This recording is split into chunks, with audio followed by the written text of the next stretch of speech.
ইসলামী বিশ্বাস অনুসারে আল্লাহ সর্বত্র বিরাজমান, তবে তিনি কোনো স্থানের মধ্যে সীমাবদ্ধ নন। কুরআন অনুসারে আল্লাহ আরশে সমাসীন, যা তার ক্ষমতার প্রতীক। তবে এর অর্থ এই নয় যে তিনি কেবল আরশেই থাকেন। তিনি একই সাথে সর্বত্র বিরাজমান এবং সবকিছু দেখেন ও জানেন।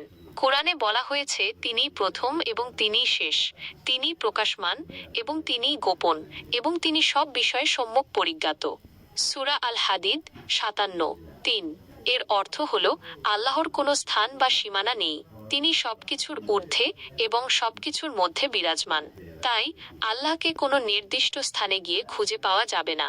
তিনি আপনার হৃদয়ে, আপনার চিন্তায়, আপনার কর্মে এবং আপনার চারপাশে সবকিছুতে বিরাজমান। আপনি যখন আন্তরিকভাবে তার কাছে প্রার্থনা করেন, তখন তিনি আপনার ডাকে সাড়া দেন। আল্লাহকে পাওয়ার কিছু উপায় হলো প্রার্থনা ও ধ্যান।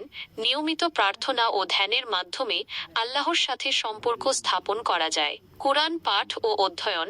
কোরআন পাঠ ও অধ্যয়নের মাধ্যমে আল্লাহর বাণী ও নির্দেশ সম্পর্কে জানা যায়। ভালো কাজ ও সেবা।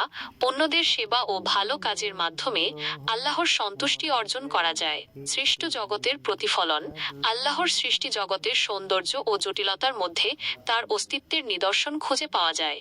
আল্লাহকে পাওয়ার জন্য কোনো নির্দিষ্ট স্থান বা পদ্ধতির প্রয়োজন নেই।